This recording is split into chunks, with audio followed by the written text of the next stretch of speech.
Pada hari ini, tanggal 15 bulan Kartika, tahun Syaka 1216, seorang kesatria terah rajasa, cucu Sang Singamurti, putra Dyah Lembutal, ditabalkan menjadi seorang Prabu penguasa jagat di Majapahit atas gelar Wilwatikta dengan nama Abhiseka, Prabu Kertarajasa Jayawardhana.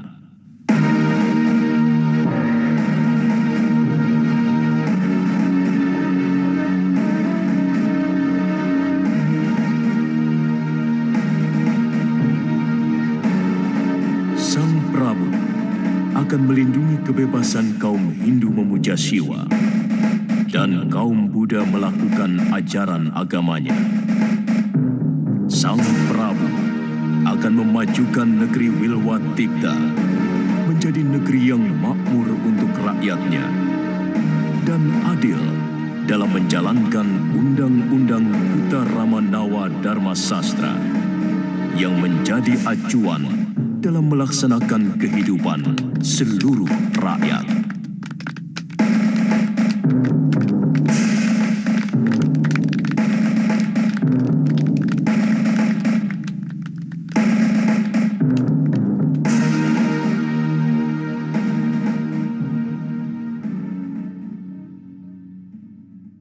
Rakyatku, hari ini di punggungku telah diletakkan tanggung jawab yang tidak mungkin bisa aku panggul sendirian.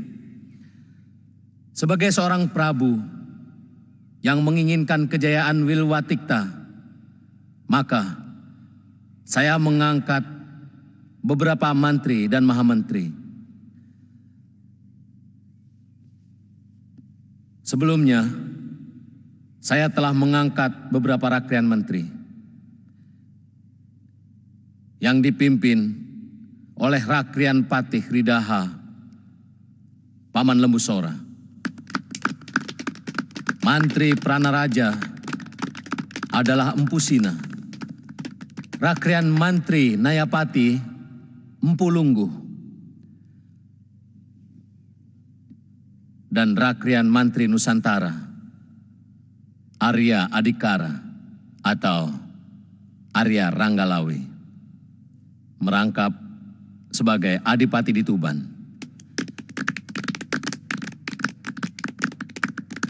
Paman Arya Wiraraja saya angkat sebagai Rakrian Mantri Makapramuka. Dan Rakrian Mantri Satyaguna adalah Empu Bangu.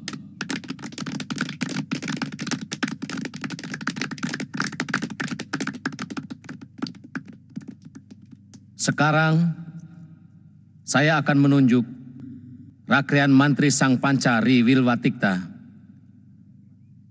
Rakrian Patih akan dijabat oleh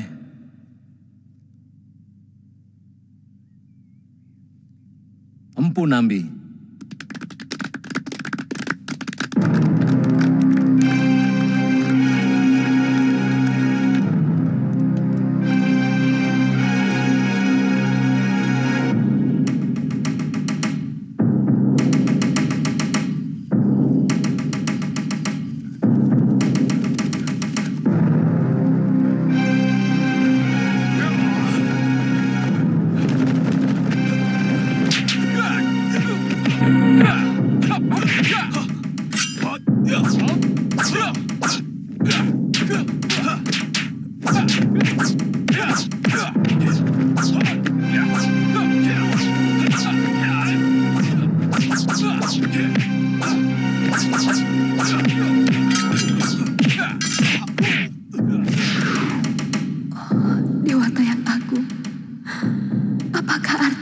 hamba. Apa yang akan terjadi dengan suami hamba? Sungguh sedikit pun saya tidak merasa iri, Kakang Lawe. Saya sangat menyadari bahwa dalam perjuangan, baik semasa Gusti Wijaya dikejar-kejar pasukan Jayakatwang, sampai menyeberang ke Madura, maupun semasa perjuangan menyerang Kediri, dan pasukan Kitai Nagari, sama sekali saya tidak terlalu banyak berjasa. Tapi Nambi, diangkat sebagai Rakyan Pati di Majapahit, adalah benar-benar keputusan yang kurang bijaksana. Gusti Prabu pasti sudah mempertimbangkannya dengan cermat. Saya cenderung curiga bahwa semua keputusan itu karena kepandaian Nambi menjilat Gusti Wijaya. Sehingga tidak sempat Gusti Prabu untuk menimbang-nimbang jasa para sahabatnya yang lain. Saya juga pernah berpikir begitu. Tapi sebagai sahabat, Nambi juga sedikit banyak punya jasa. Apa yang telah dilakukan oleh Nambi? Mungkin tangan saya terlalu sedikit terpecik oleh darah musuh. Tapi tangan Nambi jauh lebih bersih dari itu.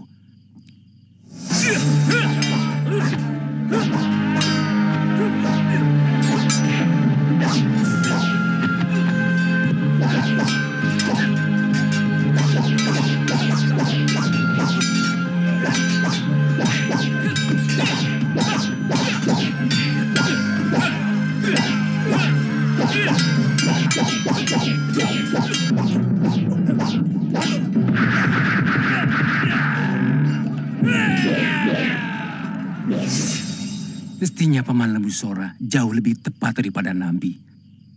Siapa yang meragukan kesetiaan Paman Sora? Kali ini kau benar, Mahapati. Tolong, jangan sebut saya Mahapati. Karena terus terang, yang memberi julukan itu juga Nambi. Supaya Gusti Prabu benci pada saya. Karena mengira saya gila hormat. Yang penting Kakang Lawe, negeri baru kita ini harus kita selamatkan dari penempatan orang yang kurang tepat. Kakanglah orang yang memiliki keberanian untuk bicara kepada Gusti Prabu. Pasti. Pada sidang paripurna nanti, saya akan bicara pada Gusti Prabu tentang kesalahan ini. Apapun yang terjadi, akan saya tanggung demi keselamatan negeri Wilwatikta ini.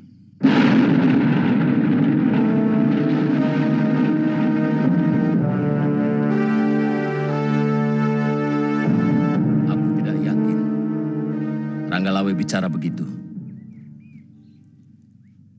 Dia tentunya tahu. Aku menetapkan segala sesuatu, selalu melewati pemikiran, dan juga meminta saran kepada orang-orang dekatku, termasuk dia.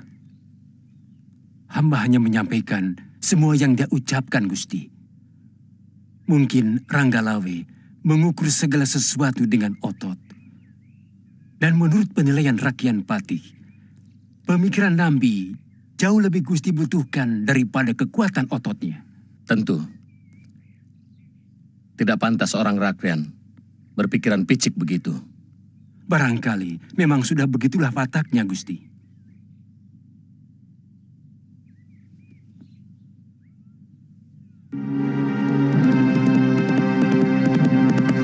Terus terang, agak sulit hamba memberikan pendapat, Gusti Prabu. Karena Rangga Lawe adalah keponakan hamba. Tapi sebaiknya tidak usah dianggap. Mungkin dia terpengaruh oleh omongan orang lain. Bagaimanapun aku tidak ingin melihat negeri ini sudah dicabik perpecahan. Ketika umurnya belum lagi 40 hari. Aku sudah bicara pada Rakyan Patih Nambi. Dia rela melepaskan jabatannya demi keutuhan Wilwatikta.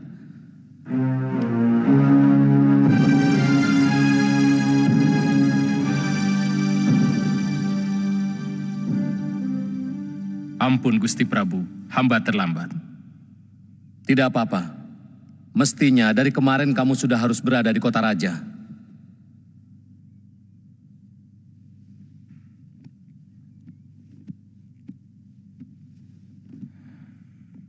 Terus terang, ada kekesalan dalam hati hamba tentang pengangkatan Punambi sebagai Rakyan Patih Wilwatikta. Apa alasanmu? Gusti kurang adil dalam memberikan peranan kepada pengikut yang lain. Apa jasa Nambi? Hamba tidak pernah melihat dia berada di depan para prajurit yang gagah berani. Apa pantas pengecut seperti dia jadi patih? Kenapa bukan Paman Sora atau Temenggung yang lain yang lebih berani? Saya tidak pernah meminta jabatan itu, Lawe. Silakan tanya kepada Gusti Prabu. Diam kamu, Nambi. Lidahmu beracun. Mulutmu memabukkan bagi siapa yang mendengar ucapanmu. Kenapa kamu marah kepada saya? Apa dosa saya padamu? Apa kamu merasa rezekimu aku rampas, Lawe?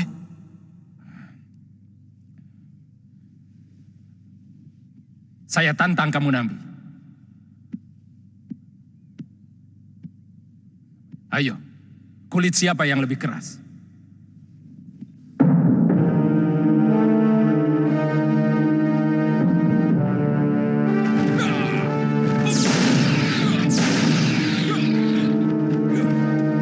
Ayo, Nambi, keluar! Supaya orang tahu siapa yang pengecut. Gunakan tanganmu untuk bertempur. Jangan cuma menggunakan lidahmu untuk menjilat. Maaf, Gusti Prabu. Ranggalawe telah menginjak-injak harga diri hamba. Sebagai seorang kesatria, hamba harus melawan. Meskipun hamba tahu akan kalah. Jangan, Rakepati. Ampun, Gusti Prabu. Izinkan hamba untuk menyumbat mulut anak sombong itu selamanya. Sebagai seorang kesatria, tidak pantas ia memamerkan jasa, menghitung pamrih.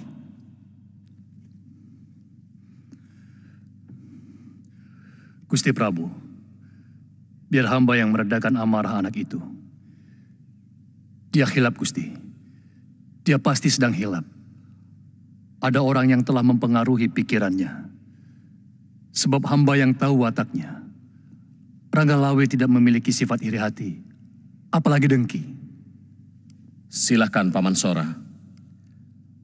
Katakan pada Ranggalawe, aku masih bisa mengampuni semua perbuatannya. Kalau dia mau minta maaf.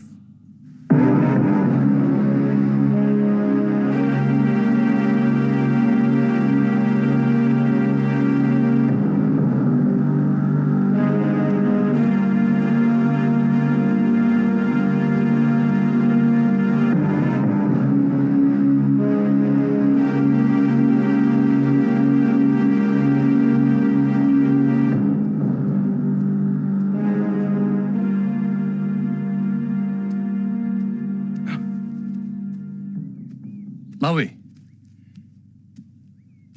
kelakuanmu seperti anak bayi yang belum kenal pergaulan. Kamu telah mempermalukan seluruh kerabatmu. Apa pantas kamu bicara di hadapan rajamu sambil berkecak pinggang? Paman tidak usah ikut campur. Ini masalah keadilan. Keadilan apa yang kamu inginkan? Jangan kamu campur adukan antara keadilan dengan kedudukan.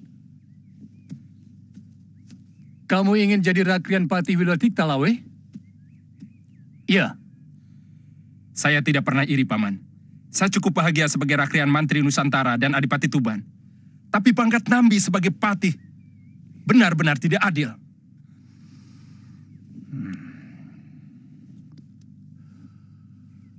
Apakah adil?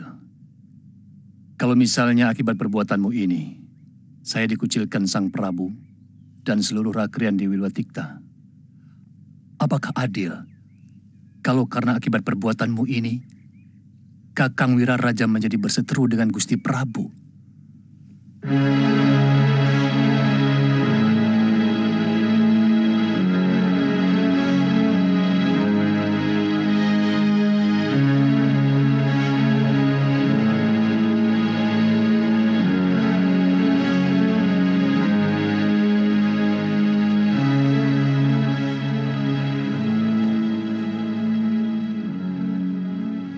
Kamu tahu kenapa Dewata meletakkan otak di atas mulut manusia? Supaya orang berpikir dulu akibatnya sebelum melakukan sesuatu. Mengerti? Kamu harus minta maaf kepada Gusti Prabu. Juga kepada Patih Nambi. Saya malu, Paman. Kalau kamu malu, sekarang pulanglah dulu ke Tuban. Kalau kamu nanti sudah siap untuk minta maaf, datanglah kembali ke kota raja.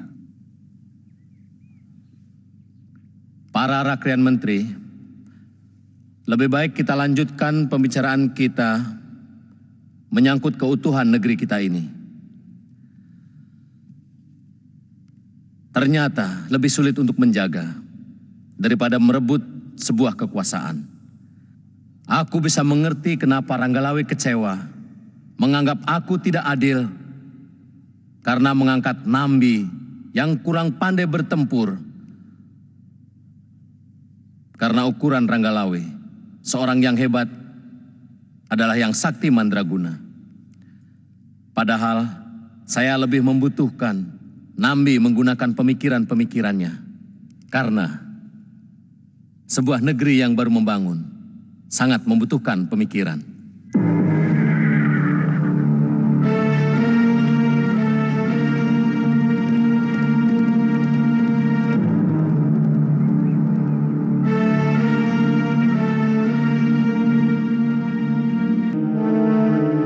Terus terang, jasa Ranggalawe kepada Majapahit, terutama kepada saya, sangat besar.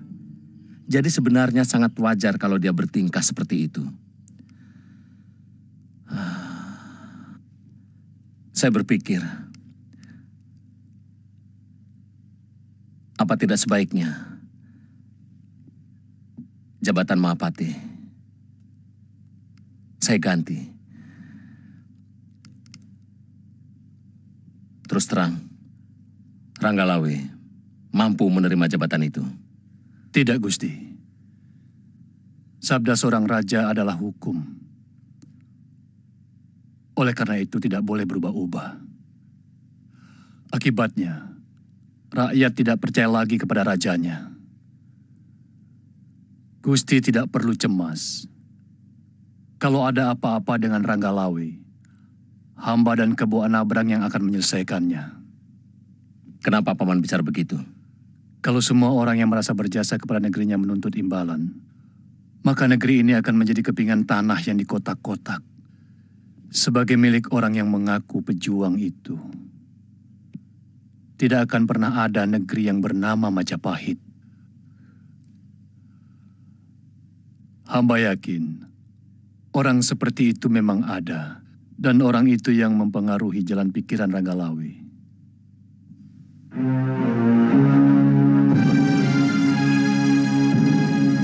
Bagaimana dengan Paman Ranggalawe? Beliau tidak puas dengan pengangkatan Paman Nambi sebagai pati. Beliau sudah kembali ke Tuban. Ada yang mengatakan Paman Ranggalawe menginginkan kedudukan sebagai Mapati.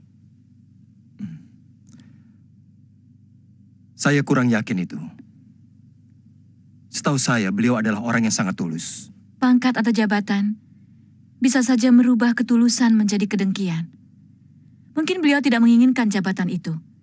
Tapi beliau tidak rela kalau jabatan tertentu dipegang orang lain yang menurut dia kurang berjasa dalam perjuangan. Itu yang namanya kedengkian. Mungkin. Bagaimana rencana Kakang selanjutnya? Mau terus mengabdi di Majapahit? Atau mau pindah ke Tuban? Terus terang, masih ada dua beban yang mengganggu pikiran saya. Pertama, nasib Mesin. Apakah dia masih hidup atau sudah mati? Karena tubuhnya lenyap begitu saja. Yang kedua, nasib keponakanku, baik Panji Ketawang maupun Ayu Wandira.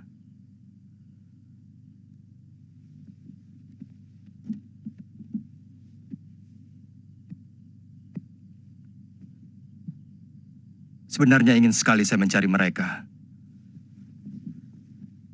Tapi saya masih merasa berat meninggalkan negeri Majapahit dalam keadaan seperti ini. Mudah-mudahan pertentangan antara Gusti Ranggalawe dengan Gusti Nambi tidak bertambah besar.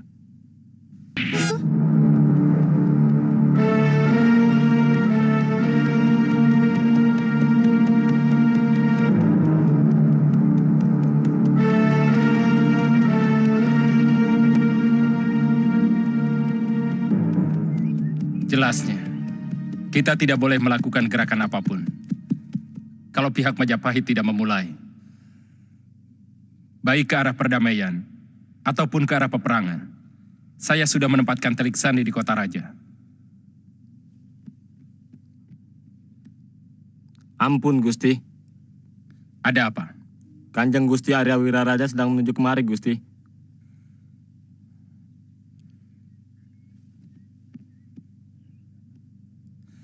Ayahku datang dari Sumenep. Sebaiknya kalian bubar. Mungkin ada berita penting dari Majapahit. Kami mohon pamit, Gusti. Terima kasih Mararaya. Juga semuanya.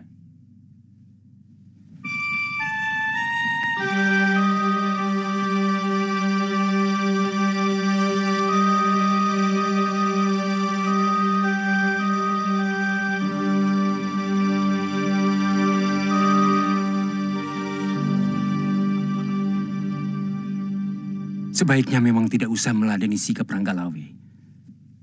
Tindakannya sudah seperti anak kecil. Sudah hampir 8 bulan. Dia tidak kunjung minta maaf kepada Sang Prabu. Apalagi kepada Kakang. Saya tidak akan tinggal diam kalau Ranggalawe bertindak melebihi batas. Sebagai patih, saya akan bertindak tegas kalau memang dia berniat merongrong kewibawaan Majapahit. Apa tidak akan menjadi semakin rumit, Kakang Nambi? Perpecahan akan terjadi di antara kita. Apa boleh buat? Negara tidak boleh tinggal diam kalau ada adipatinya yang balelo. Saya yakin, Gusti Prabu pun merasa terhina oleh tindakan Ranggalawe yang tidak pernah sowan ke Kedaton sejak kejadian itu. Paman Kebo Anabrang bahkan sudah mendesak Sang Prabu untuk menyerang Tuban. Sangat masuk akal. Tapi, apakah tidak akan mengganggu ketenteraman negeri yang baru berdiri ini? Kalau sempat terjadi pertikaian dan bahkan perang. Itu hal biasa, Halayuda. Banyak negeri yang baru bebas dari belenggu jajahan mengalami hal seperti itu. Percayalah, negeri Majapahit malah akan mengalami kejayaan sesudah melalui ujian pahit seperti sekarang ini. Ini yang selalu saya cemaskan. Mungkin karena saya terlalu mencintai Majapahit. Terlalu mencintai Gusti Kertarajasa Jayawardana.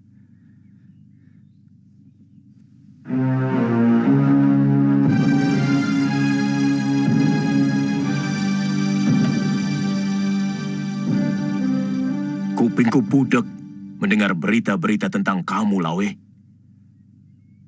Kenapa sampai sekarang kamu tidak mau minta maaf pada Gusti Prabu? Ampun Ayanda. Hamba anggap tidak perlu melakukan itu. Apapun yang hamba lakukan, kewajiban hamba sebagai pejuang Majapahit untuk saling mengingatkan. Waktu yang tidak tepat menyebabkan kewajiban yang kau anggap suci itu menjadi kurang ajar. Menjadi terkesan bahwa kau seorang kesatria yang tidak tahu tata krama. Barangkali sebelum Gusti Prabu ditabalkan menjadi raja, saranmu itu baik dan benar. Tapi beliau sekarang sudah menjadi raja, Lawe. Tindakanmu yang ugal-ugalan di depan seorang raja, jelas itu tidak sopan. Hamba siap menerima segala akibatnya, Ayahanda. Kamu mau memberontak? Hamba mempertahankan kebenaran yang hamba yakini. Ajaran itu yang hamba dapat dari Ayahanda maupun dari Paman Lembu Sora sejak hamba masih kecil. Sebagai orang tua, aku hanya bisa memberimu nasihat untuk tidak berbuat sesuatu yang akan membahayakan dirimu sendiri. Tak ada seorang pun di Majapahit yang membelamu. Termasuk Adisora. Pasti mereka akan memihak Sang Prabu. Hamba sudah siap, Ayahanda. Hamba mohon Ayahanda pun tidak usah membela hamba. Karena persoalan ini persoalan hamba pribadi dengan Nambi.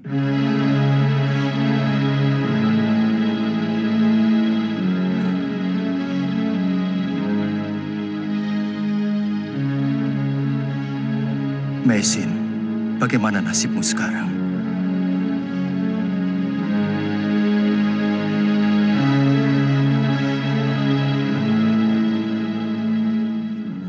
Jangan terlalu dipikirkan, Nyimas. Aku sangat tahu apa yang harus kulakukan.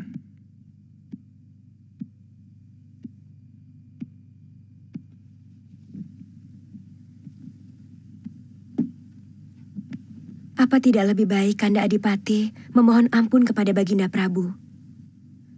Dan kalau perlu, meminta maaf kepada Kakang Nambi. Benar, Kanda. Apa enaknya hidup dalam ketegangan yang seolah-olah tidak punya akhir? Mungkin ada baiknya Kanda sowan ke Kedaton, sekaligus membawa upeti persembahan. Untuk sikapku yang kurang sopan, mungkin aku bisa minta maaf kepada Gusti Prabu. Tapi tentang sikapku terhadap pengangkatan Punambi, tidak akan. Apalagi harus minta maaf padanya. Aku sangat yakin sikapku berdiri di atas kebenaran.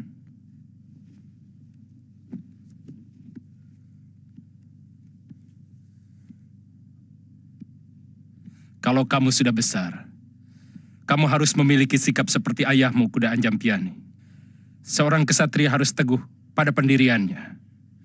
Seorang kesatria harus berani meluruskan ketidakbenaran, walaupun yang melakukan adalah rajamu sendiri. Kau harus meneruskan perjuangan ayahmu. Ya Dewa, bimbinglah kaki hamba untuk bisa bertemu dengan istri dan kedua keponakan hamba. Hamba benar-benar bersalah karena telah menelantarkan mereka. Ampuni hamba, Gusti.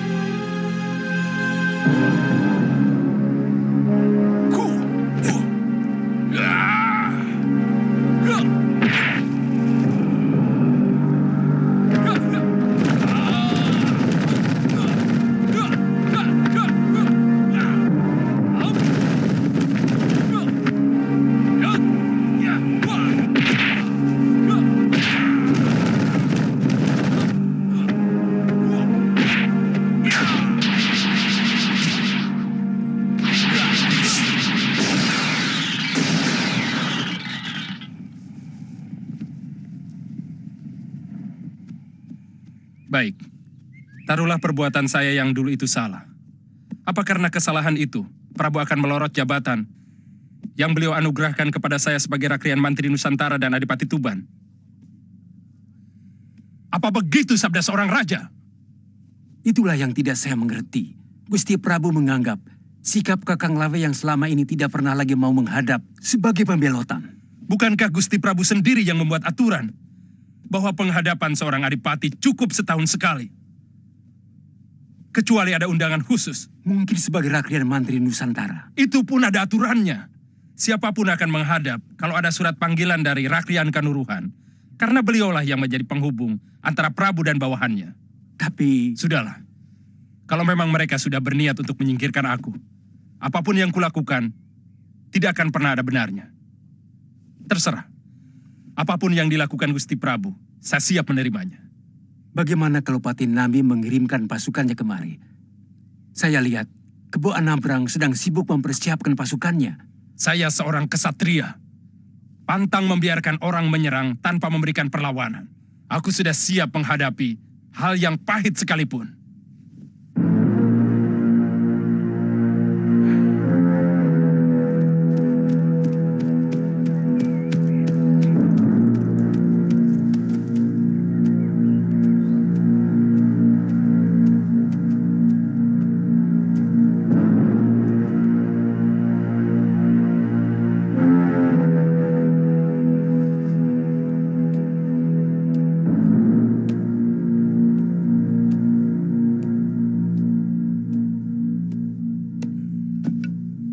Ampun, Gusti.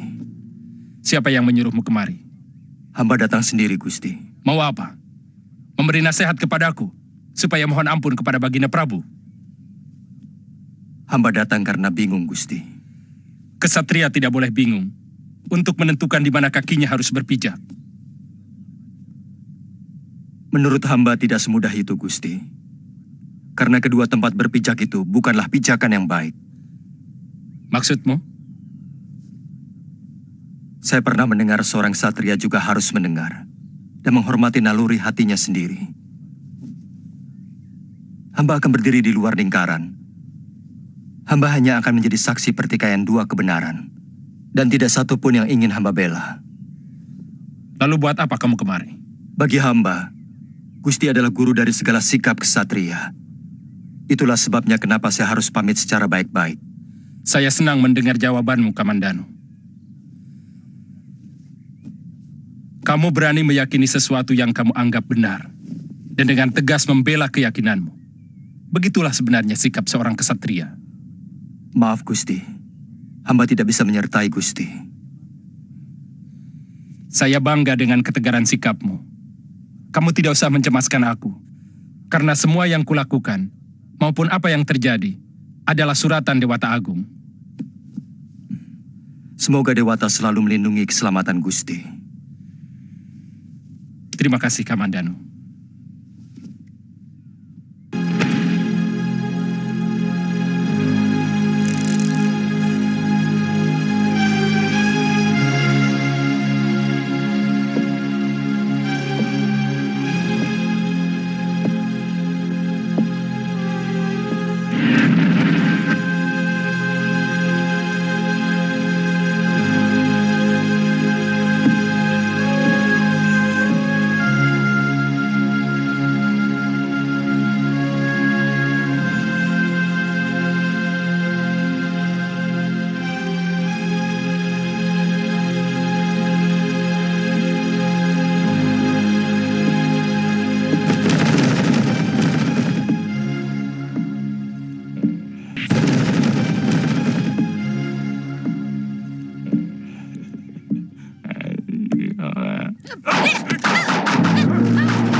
Ayo, apa yang kau curi?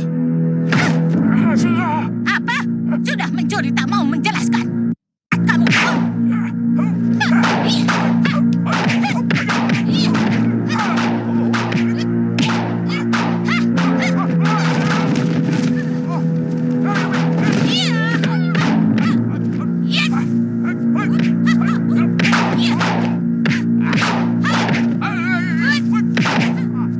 Nenek, tahunnya lepas, Nek. Tahunnya lepas.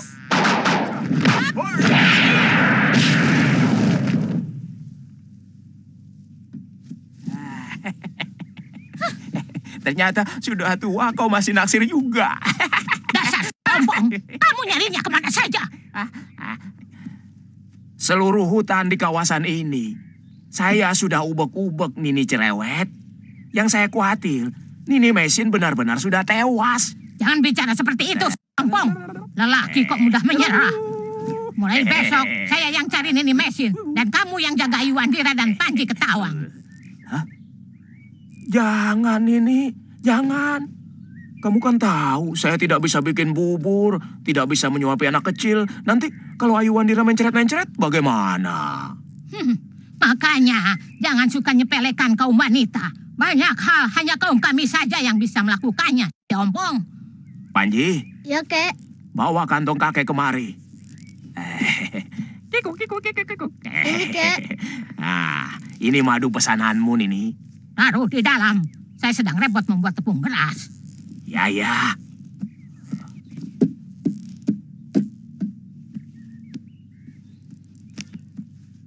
Kamu menyaksikan penabalan Raja Majapahit, sombong. Tidak. Mestinya kamu menyaksikan. Itu kan peristiwa penting. Tidak setahun sekali ada peristiwa semacam itu. Apalagi Majapahit kan negeri baru. Katanya sebagai pengganti Singosari yang runtuh karena serangan orang Daha. Nini. Kalau saya ke Majapahit, nanti kamu marah-marah. Hei, Sapi Ompong. Bukannya cari Nini Mesin, malah nonton penabalan raja. Kamu memang... Jangan pakai sebutan yang satu itu. Saya bisa marah. Sungguh saya bisa marah, Nini. Kalau marah, mau apa? Saya pergi. Silahkan. Kamu memang punya bakat. tega melihat orang lain repot sendirian.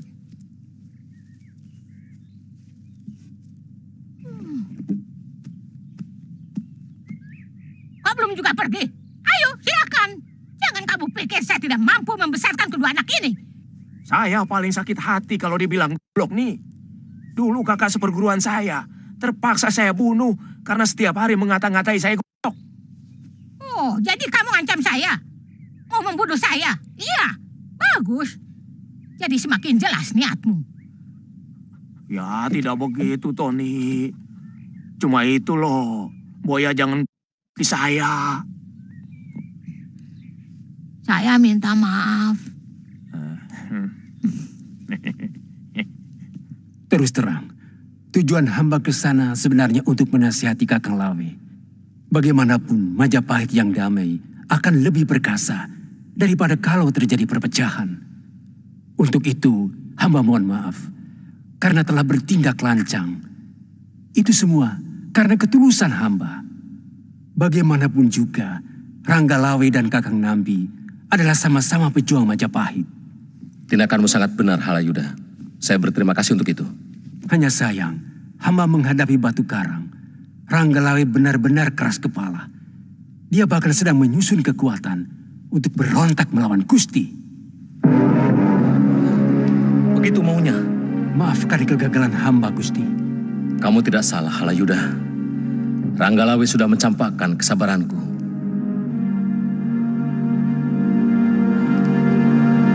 Dan dia harus menanggung akibatnya.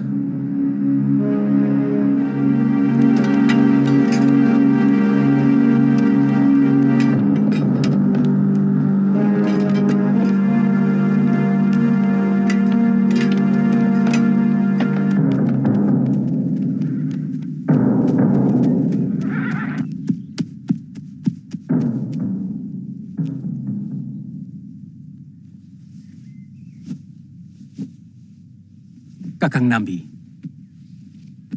bagaimanapun pahitnya, inilah tugas suci Kakang. Menumpas pemberontakan pertama di negeri kita. Saya selalu memohon kepada Dewata untuk keselamatan Kakang Patih. Terima kasih, Halayuda. Menangkan pertempuran ini untuk saya, Kakang. Bagi saya, kematian seorang pengkhianat jauh lebih menyenangkan daripada melihat 10 orang musuh yang terkapar.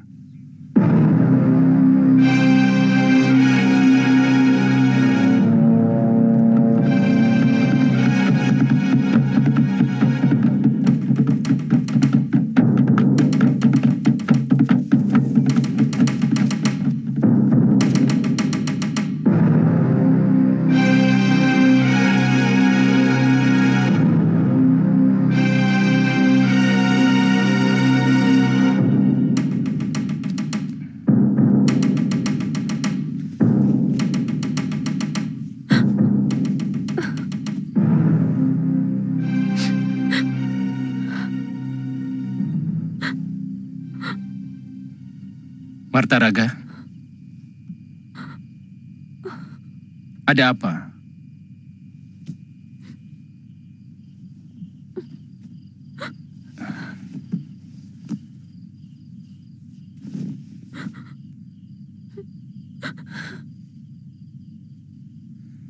Kenapa menangis? Saya bermimpi.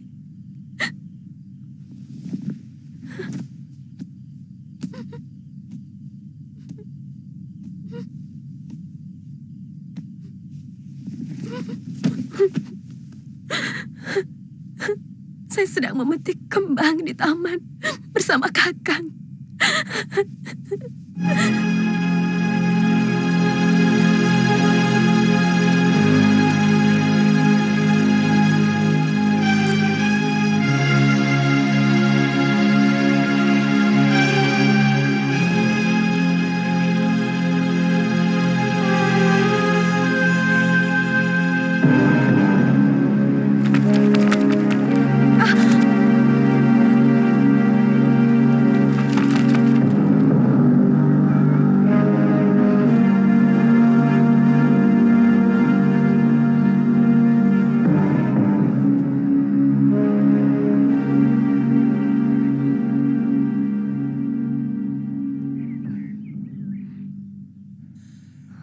Tidak ada yang perlu ditangisi istriku.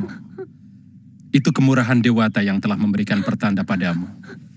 Sehingga kamu jauh lebih siap menghadapi apa yang bakal terjadi.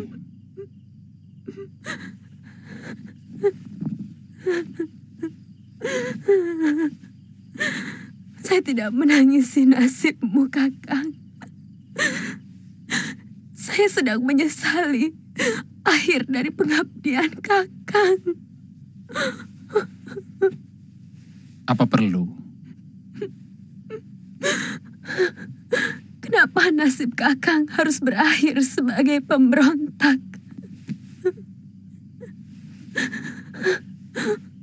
Padahal selama hidup Kakang adalah pembela Gusti Prabu.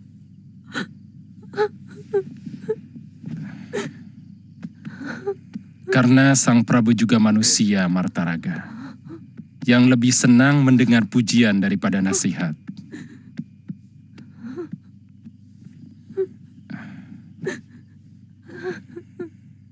Saya ingin menjadi kebanggaan anak kita, Kuda Anjan Piani.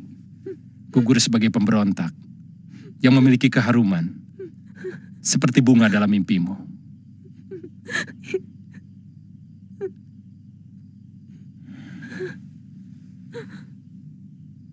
Siapkan air kembang dalam jembangan buat mandiku. Aku ingin gugur sebagai kesatria suci.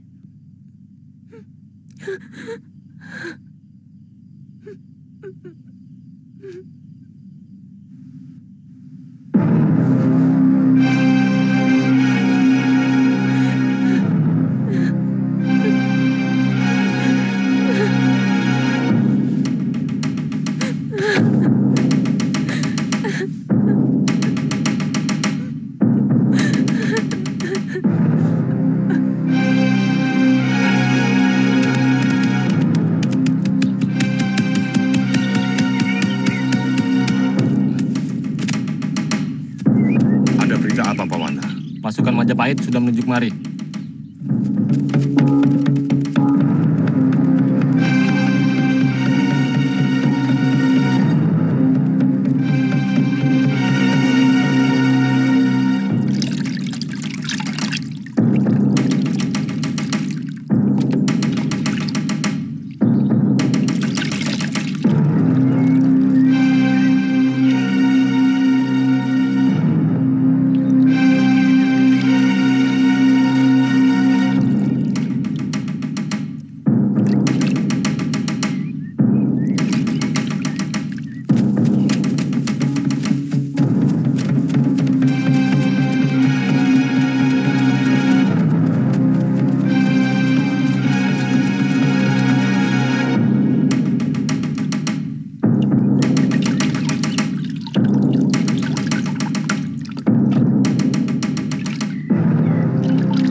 Inilah saat terbaik bagi kita untuk mewujudkan sikap kita sebagai kesatria sejati. Tidak ada yang perlu ditakuti, meskipun kekuatan musuh berlipat 100 kali. Semua pasukan sudah kami siapkan di alun-alun, Gusti. Arahkan menuju sungai Tambak Beras. Dalam keadaan terjepit, sungai itu bisa kita gunakan sebagai benteng. Kita menyeberang? Ya, tapi siapkan pasukan panah di seberang barat. Mereka akan melindungi pasukan kita kalau terpaksa harus mundur menyeberangi sungai. Kita juga bisa gunakan pasukan panah itu untuk menghantam Majapahit, yang memang sengaja kita pancing mengejar pasukan kita.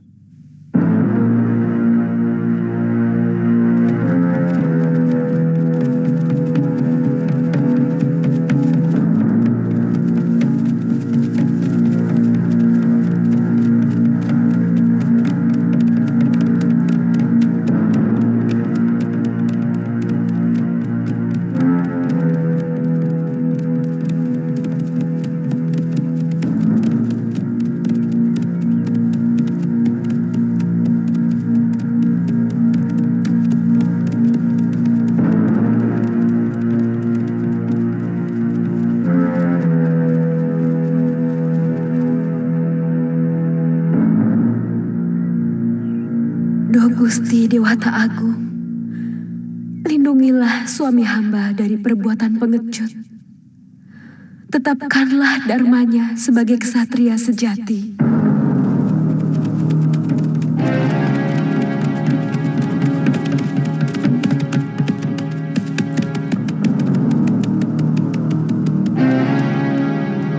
Ampun Gusti, mereka sudah memasuki Karang Pandan Gusti. Siapa yang memimpin? Kelihatannya Gusti Pati sendiri, tapi Kebo Anabrang dan Gusti Lembusora mengawal Gusti Pati. Tidak seorang pun boleh mendekati Anabrang dan Nambi, karena mereka musuh pribadiku. Hanya aku yang berhak mencabut nyawa kedua orang itu.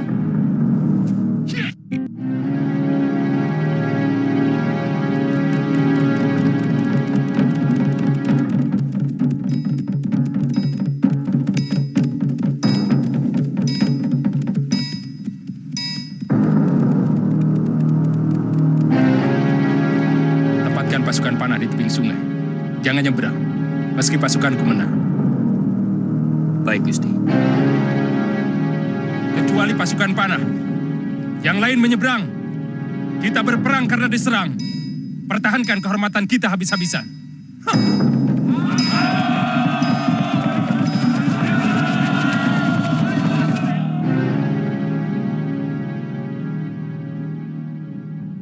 Mereka akan saling membunuh sesama saudara.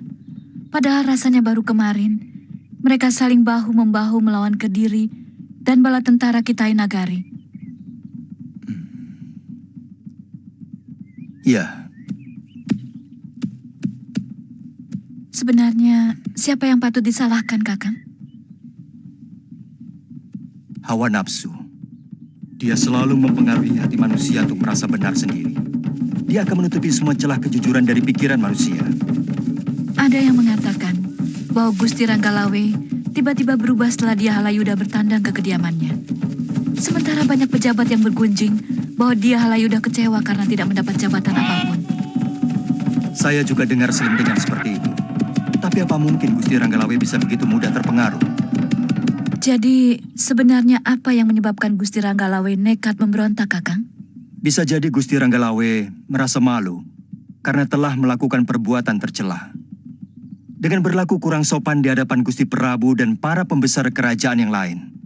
Karena itulah beliau jadi nekat untuk meneruskan perbuatannya. Kenapa harus memberontak, Kakang? Kalau memang dia menyesal, mestinya kan bisa diselesaikan dengan minta maaf. Itu yang sudah kita bicarakan tadi. Hawa nafsu menguasai pikiran Gusti Ranggalawe dengan menebalkan harga diri. Seolah-olah minta maaf adalah perbuatan yang hina. Beliau kecewa. Kakang tidak berada di pihaknya. Gusti Ranggalawe adalah seorang ksatria yang sejati. Beliau sangat menghargai sikap orang lain. Bahkan tetap menghormati saya, meski misalnya saya berdiri sebagai musuhnya.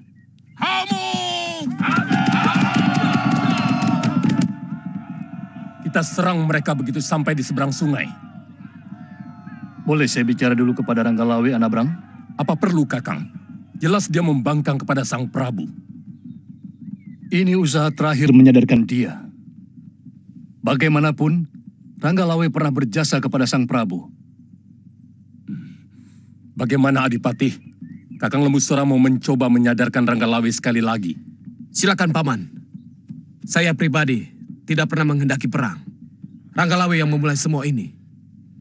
Terima kasih, Rakepati.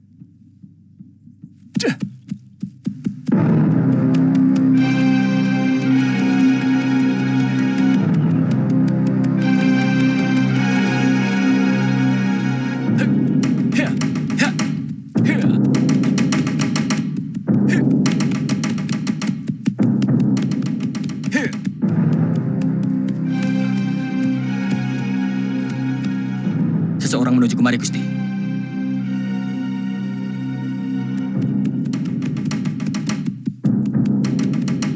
Saya tahu. Paman Lembusora. Mau apa lagi dia?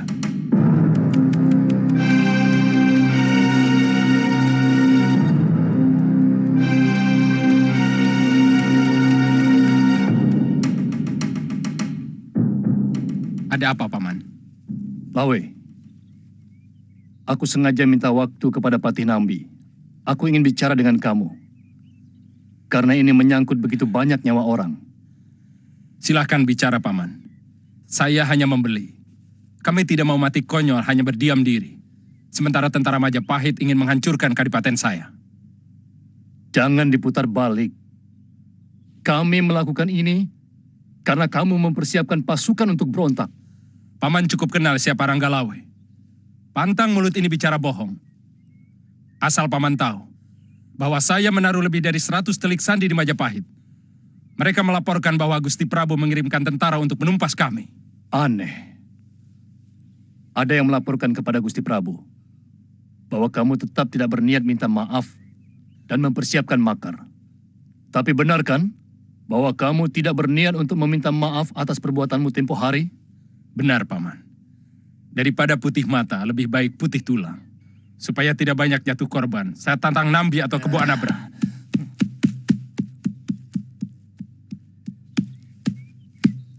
Jangan remehkan Kebo Anabra, Lawe. Dia senopati yang sakti mandraguna. Biar bagaimanapun dia pernah dipercaya Gusti Prabu Kertanegara memimpin pasukan Singosari melanglang Nusantara. Dia senopati yang menaklukkan Dharmasaraya dan Suwarna Bumi. Semua musuh saya anggap kuat, Paman.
menyiksa seseorang yang paling berjasa dalam berdirinya Majapahit, Anabram? Iya!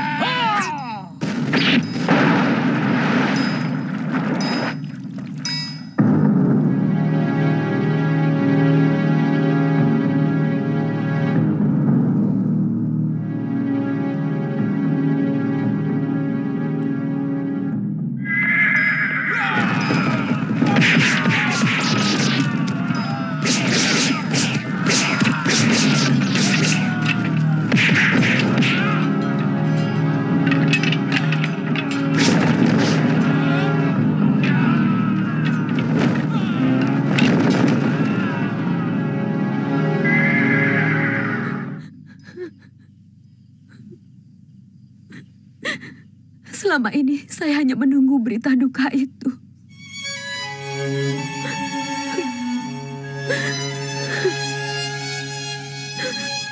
Karena kematian Kakang Ranggalawe.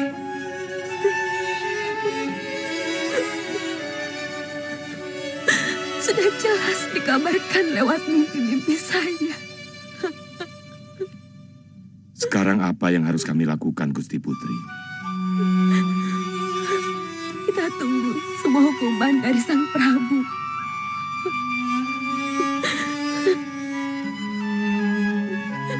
Biar Panji Mararaya yang mengatur semuanya.